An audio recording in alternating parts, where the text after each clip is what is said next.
Hello, welcome to episode 47. This week I did promise that I would delve into something that I kind of mentioned last episode, and it was about a recent loss that I experienced. And I have spoken about this before many episodes ago, but my recent loss was my foster hound Gus, a greyhound that we fostered for nearly 4 months. He went to his new home, and some of you might be like, but he didn't die. Yes, he is still alive, and loss can be described in many forms, and I want to delve in a little bit more to that this week, because there's lots of ways that pet parents and guardians can experience loss, with taking into account with the death of a pet that needs to be rehomed due to housing reasons, due to just financial reasons. You can't manage behaviour. There are many reasons, and that is utterly heartbreaking for people to have to deal with. There's also loss that people can experience when pets disappear, when pets run away, when they are stolen. And also there's loss when a pet is still with you in your house, still alive. If they're experiencing, a very drastic and severe change in health, they can lose who they used to be. And that's a loss that you're experiencing. If their health has declined drastically or changed drastically, the pet that you once knew for years has now changed. Their personality is different. Their ability, their health is different. And so anticipatory loss is already beginning. So there is a loss there of what the relationship used to be. Of course, if there are any other types of loss that I have not mentioned, do forgive me. But I feel that that's a good basis of covering what loss can look like for people, and not just about death. It's really important to talk about this topic as well. But for me personally, 2 weeks ago we said goodbye to Gus, this brilliant 14-month-old greyhound that we fostered, and he's our second. So you would have heard me mention many episodes ago about Puka, and Puka was our first foster greyhound, and we had the pleasure of sharing 6 wonderful weeks with him. And Gus, this time round, he was a completely different dog. I don't know what we were expecting, but he was a joy.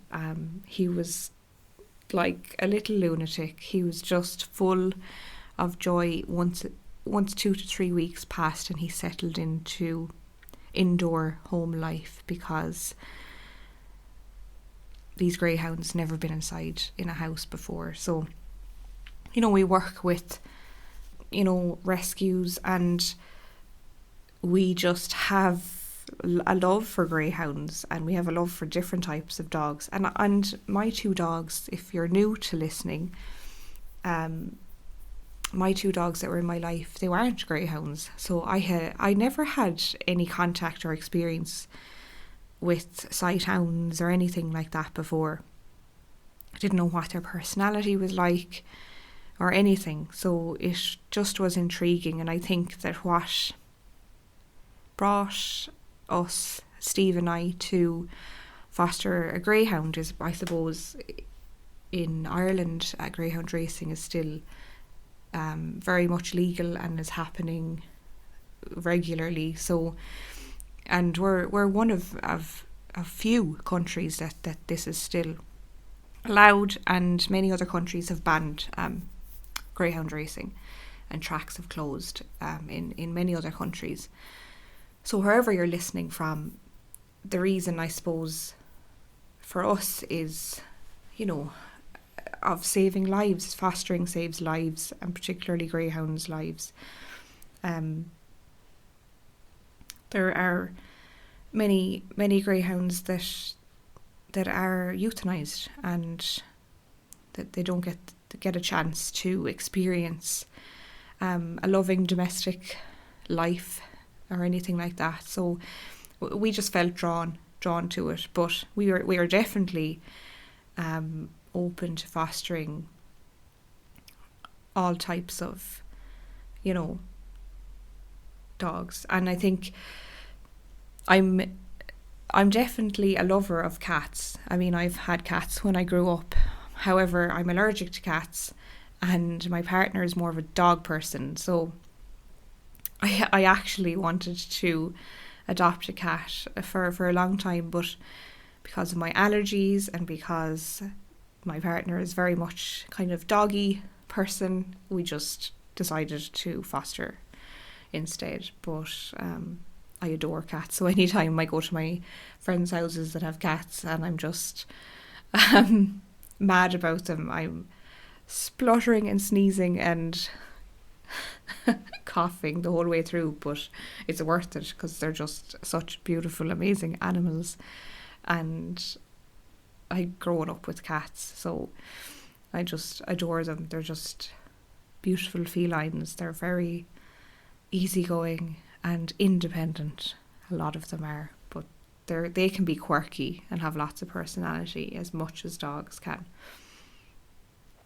But I think fostering any kind of animal, be that a dog, a cat, a pony, a horse, any kind of animal, there are so many benefits to it.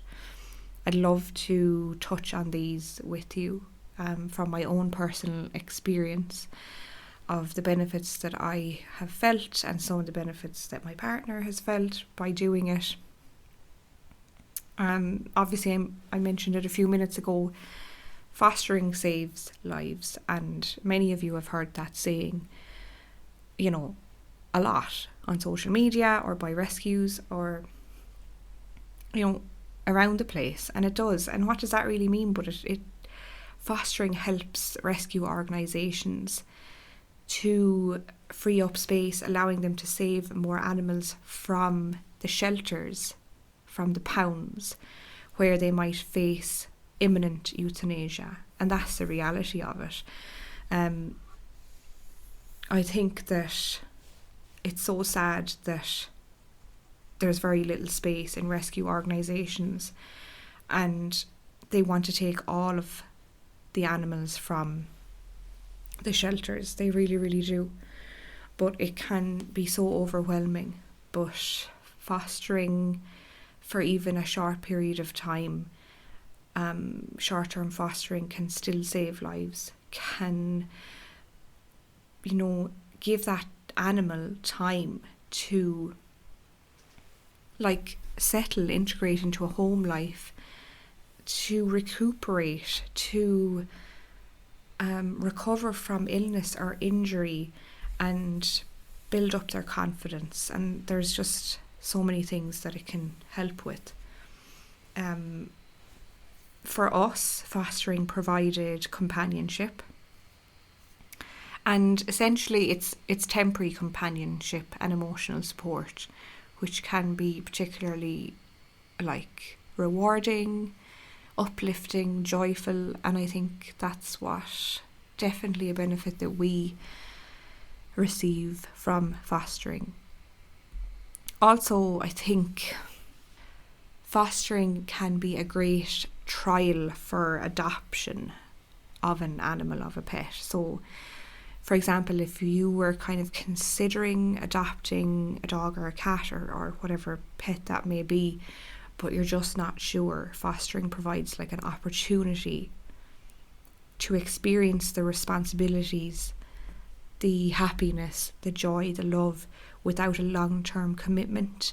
And you hear the term foster fails all of the time, and that happens. And can you blame people? It's so difficult. Even if you have, and we've had two dogs, one for 6 weeks, one for 4 months, and we created bonds and connections with those two dogs. And we kind of thought, no, we're very firm on its fostering, but you can't actually switch off that happening. I mean, I thought that there was an internal switch inside of me that I could just be like, no, I've told myself now that I'm not getting attached. I'm not going to create a really strong bond, because I know that this dog, it's a stepping stone. It's to help the dog to integrate into domestic home life, training, confidence, comfort, like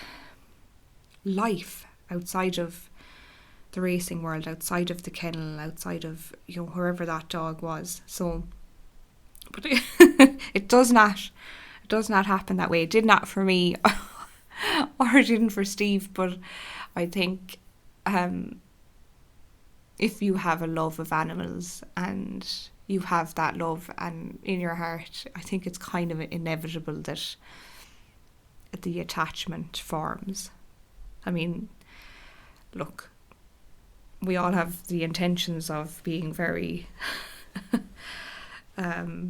regimented on kind of our ideas of, no, I can't get attached, I won't let myself. But like, look at romantic love in human love. I mean, when you actually fall in love with someone, like, have you ever really said, no, I'm going to take my time now and not fall in love that fast? And it just doesn't happen that way generally. It just, you fall head over heels, mad about each other. And even with friendships, when you click with somebody and you want to spend loads of time together, I think you just gel, and you love that friendship, you love that person, and there's kind of no stopping it. But if that makes sense. It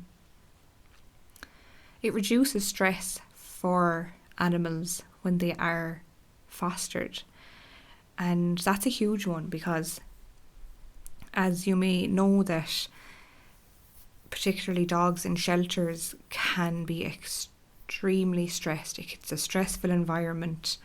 It's loud, there's lots of noise, and a home environment can be quite comforting, relaxing, quiet. They can have a peaceful place to rest, to sleep. They have a peaceful place to eat, to play. They can discover play. They can discover enrichment and stimulation, and what it's like to act out those canine behaviours. And as well for cats, I mean, when a cat is in a shelter, it can be extremely stressful for them, because they're very relaxed natured animals. So reducing stress is such a gift to be able to give to an animal that is in a shelter. Also, one that we experienced a benefit was helps with socialisation. So both dogs needed to be just socialised and be that around different people, be around different dogs. And luckily enough, they were social with other dogs. They didn't seem reactive in any way, which may not always be the case, but it was really amazing to just see their confidence built up. So for Gus, he was a little fearful of big dogs, but quite comfortable and happy to look and maybe to have a brief interaction with smaller dogs, and obviously safe interactions. But seeing his confidence build up and up and up to be super confident with all sizes of dogs out and about was so rewarding, and we were very grateful to see that had happened. And I think it helps them in their new environment when they go to their new home, their forever home. So their chances of being adopted increases, because they'll have a list of their attributes or their personality and their quirks and how they are, if they're social, if they're fearful, and it'll add to that adaptability. And I think that's what really drives us on to foster, because it helps so much to create and provide loving homes for dogs that really, really need it, that are saved from shelter, from euthanasia. I suppose for myself, fostering has given me a lot of personal growth, and what I mean by that is a lot of patience, empathy and compassion, while also bringing back a sense of purpose by helping an animal in need. And I think that's something that, when my dogs died, I definitely noticed that lack of purpose, and it's just wonderful to be able to get those learnings and those kind of feelings of patience and love and empathy, that you're really helping an animal that needs it to integrate into a life that is run by humans. And it can be very daunting and difficult for dogs to navigate that, and any animal to navigate that. Obviously, fostering reduces loneliness. If, for example, Steve was away travelling a lot for work, and if I was often on my own, just having a dog here just helped to alleviate feelings of loneliness. And it's just that daily companionship and comfort, and knowing that you're not just talking to yourself, you're having a chat with your foster hound. And I think that's something that's really underrated and special, I think. So even if you live alone and you're considering fostering, it can be just such a wonderful thing to do, to make a difference to not only the animal's life but to your life as well.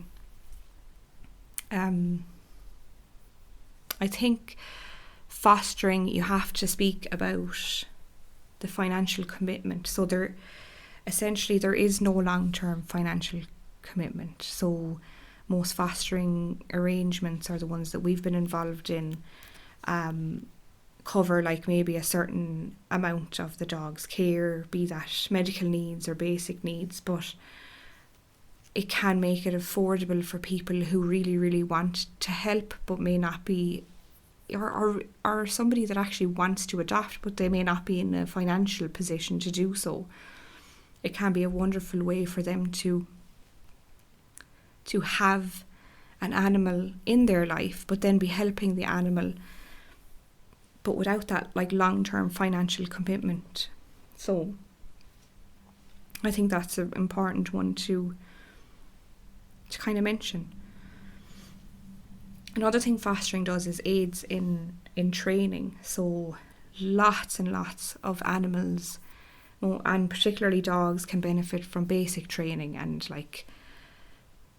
enrichment and socialization and all of these things. So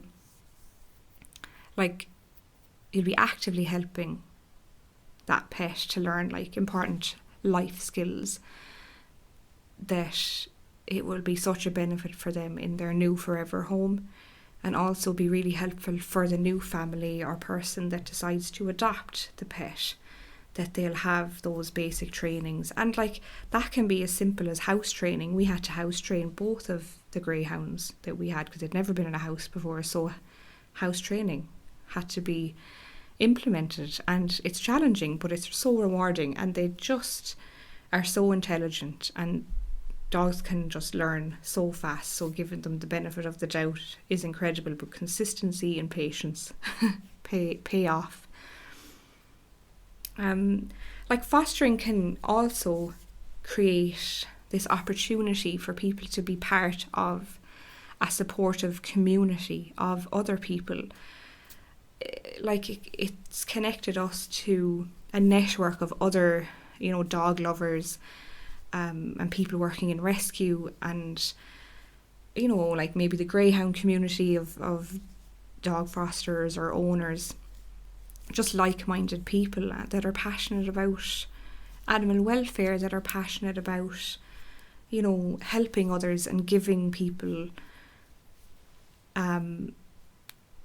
like some help.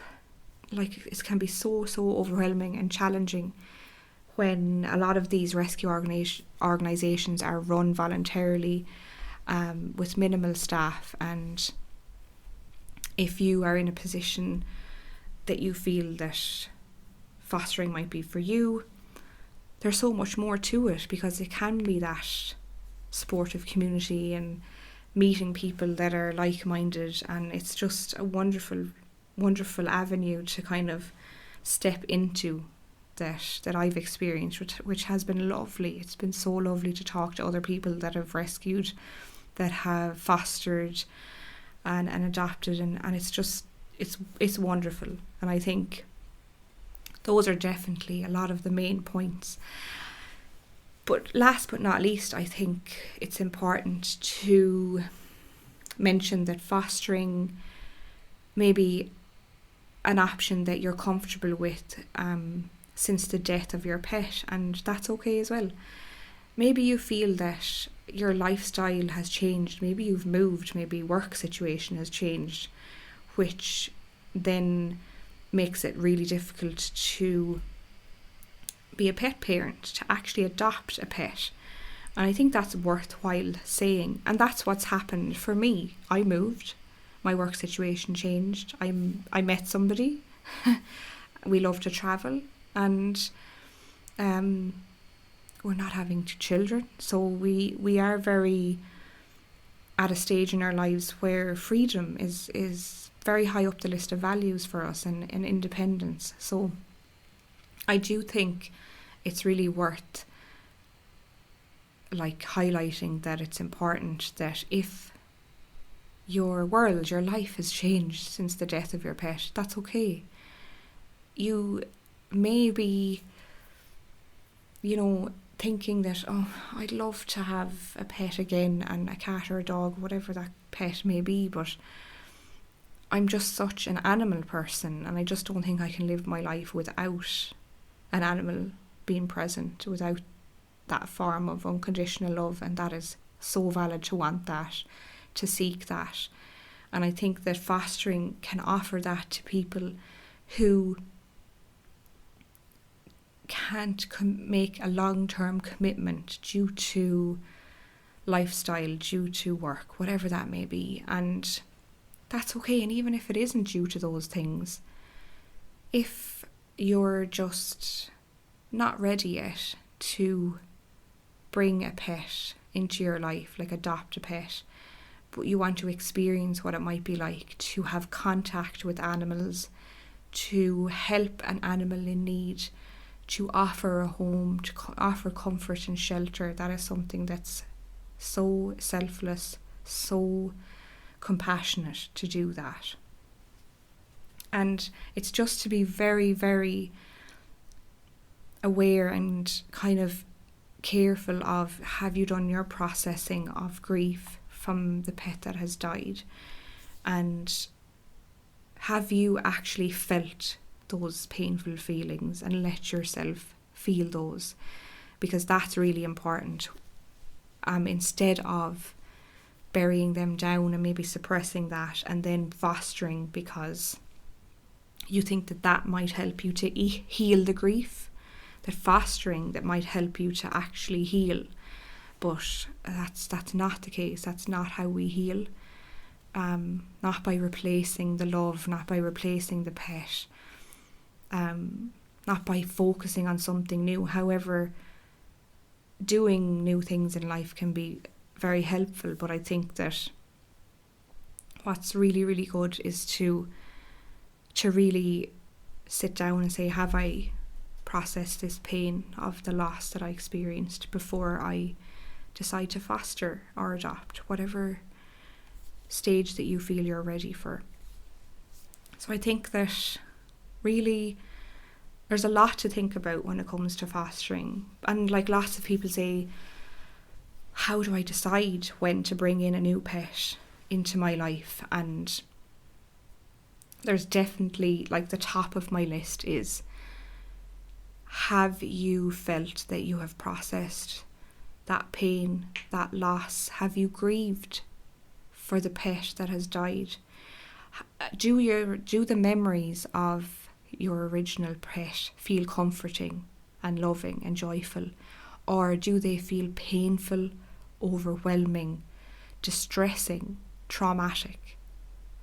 So that's a wonderful question to ask yourself, because if it is the latter, there is some healing still to do, and I would gently advise that it may not be the right time then to bring a new pet into your life. And that's what I often advise a lot of clients, speak to a lot of clients about. Even though your desire for companionship is like bubbling up all the time, you miss the daily routines, the companionship, the joy that a pet brings. That's so understandable. And if you feel that you have healed from that loss, then yes, maybe it may indicate that you're ready to welcome a new animal into your life. If you feel at peace, if you have come to a place of acceptance with your loss, it can mean that you have been processing your grief enough to maybe open your heart again. You might miss caring for an animal, having an animal part of your life, longing to share your love with them again. You know, you may feel like something is missing in your life even after you've grieved, even after you've come to peace and acceptance. And like talking about it with your safe people, I think, in your life, your inner circle of safe people, be that family, friends, colleagues, or whoever your safe people are, just to have open dialogue about your thoughts about maybe bringing a new pet into your life.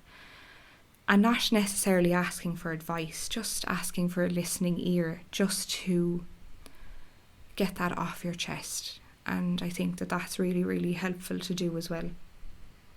If you're ready to create new memories and experiences with another pet, and you feel excited and happy and joyful about the prospect of doing that, that may indicate that you are ready for a new companion of the animal form in your life. And I think that that's a wonderful way of doing it. But really, to sum it up, is to sit down and do some journaling and really, really feel that when you're looking at the entire relationship of your pet that has died, do the memories of that entire relationship feel comforting, feel joyful, and you feel full of gratitude looking back on those memories of the entire relationship, not just the ending, like all of it.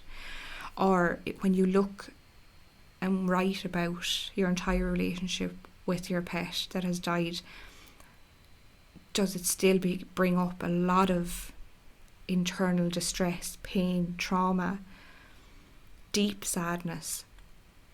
And you can still feel sadness when you have processed grief, but the difference is this very regular, overwhelming pain and distress and sadness? And do you have a feeling of, if I just get a new pet though, all of those really painful feelings and emotions will subside? Have you asked yourself that question? That is a sure sign that you have healing to do. You still have healing that is yet to be done. You have feelings to feel, and you have pain to process. So I will leave you with those thoughts for your journal for this week. Let me know if you enjoyed this episode. Next week will be the the next episode will be a really, really interesting one, so I hope that you will stay tuned for that. And I'm really looking forward to speaking to you all again really, really soon. If you liked this episode, leave us a rating or let us know how this has affected you, how it has been helpful for you. I would always love to receive your feedback via DM on Instagram or email. I'll leave all the details in the show notes. Until next time, take care.